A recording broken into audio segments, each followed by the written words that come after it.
Housing TV Africa, your first in housing news.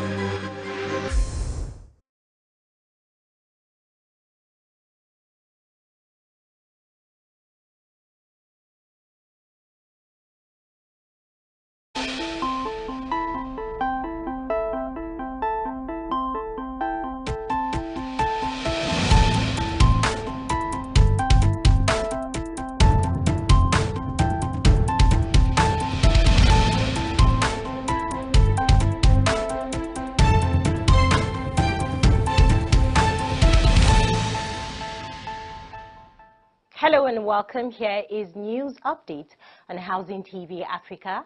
I am Mimana Bagudu. A quick look at the headlines. President Tinubu to launch renewed Hope Housing Program. Imo State government begins extensive drainage cleanup ahead of raining season. Canada extends ban on ownership of housing and meets affordability crisis for foreigners. Now the news in detail.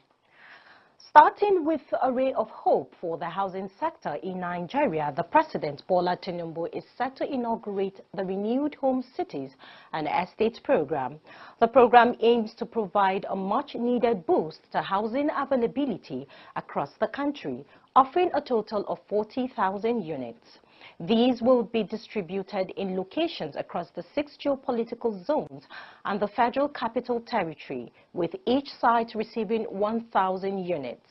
According to a statement by Dr. Marcus Ogumbiyi, Permanent Secretary of the Federal Ministry of Housing and Urban Development, the program will officially launch with the unveiling of a 3,112 housing project site in Kaisana Town, Abuja. This project demonstrates the scale and ambition of the Renewed Hope initiative. The program represents a significant commitment from the Tinubu's administration to tackling Nigerians' housing challenges. With a growing population and a significant housing deficit, affordable and accessible housing is a critical need for many Nigerians. The initiative aims to foster development across various parts of the country, potentially stimulating local economies and creating jobs. The building and construction industry in Nigeria is facing significant challenges, with construction costs rising by 200% over the past 2 years. Factors such as fluctuations in exchange rate, rising prices of building materials and labor costs have contributed to these increases. It is also worthy of note that Nigerians' inflation rate rose to 28.9% as of December 2023, which attributed mainly to the removal of petrol subsidies and the devaluation of the official exchange rate, both impacting consumer prices across board. The exchange rate crisis has worsened the plight of the building sector, particularly affecting imported materials like windows, doors, ceramics, tiles, plumbing appliances, and sanitary wares, which constitute a significant portion of the building market. Also, prices of locally sourced materials, accounting for 37% of the market, have risen due to demand in production and transportation costs. Essential building materials such as cement, blocks, doors, reinforcement rods, sands, timber, paints, roofing sheets and glass have witnessed price hikes of over 75% in the past 12 months, posing challenges for supply, affordability and accessibility to housing, especially for low and middle income earners. Architects and other building and construction professionals have expressed concerns over the impact of skyrocketing material and labor prices in the construction industry. With that, we'll take a break to later bring you the rest of the stories. This is Housing TV Africa on YouTube and click on the subscribe button. Subscribe to Housing TV Africa to stay updated on latest happenings in Nigeria's housing sector. Follow our social media pages, like and share our posts. On Facebook, Housing TV Africa. On Twitter, Housing TV Africa. Instagram, Housing TV Africa. Join the conversation and keep up with latest housing updates.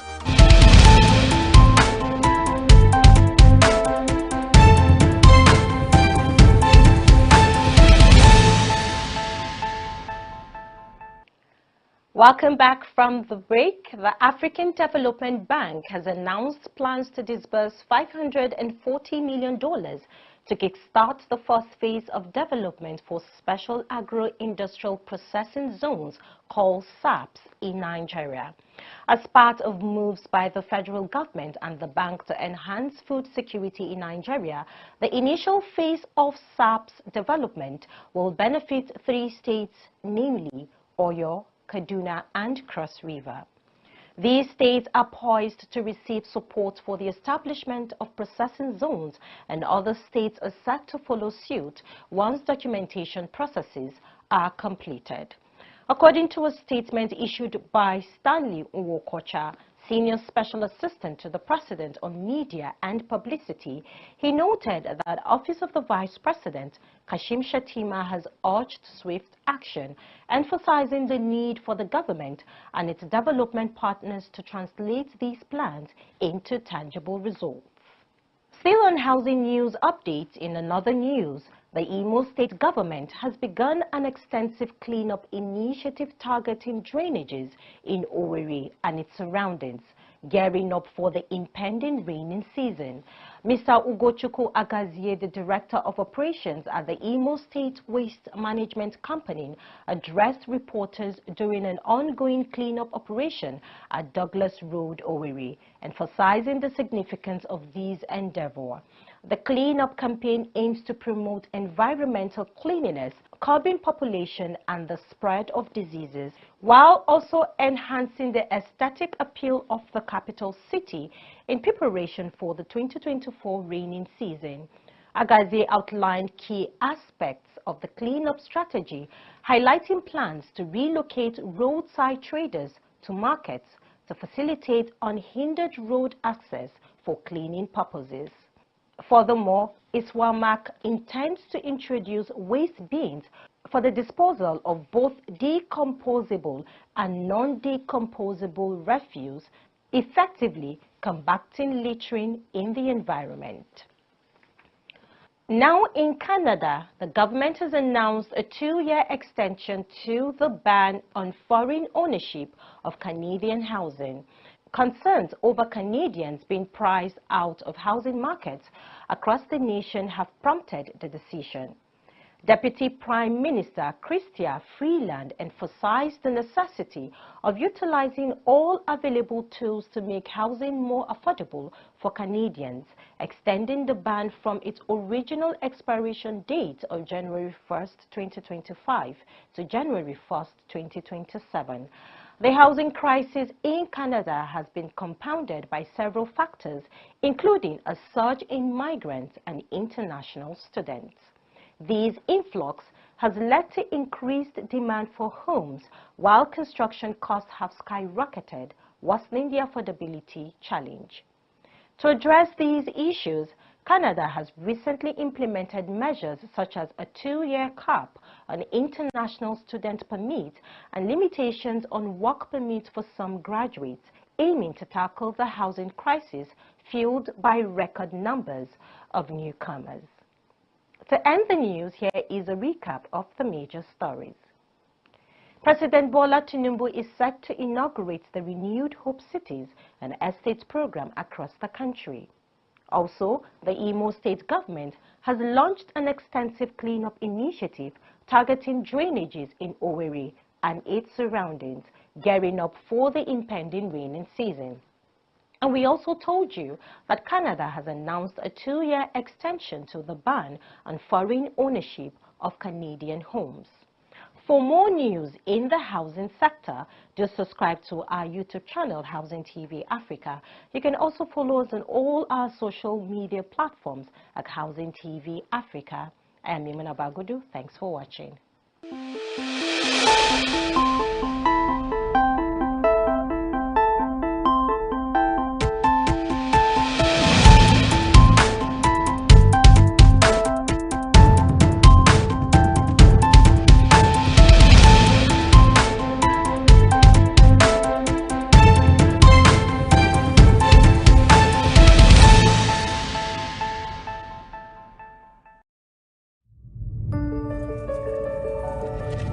Housing TV in housing development broadcasting.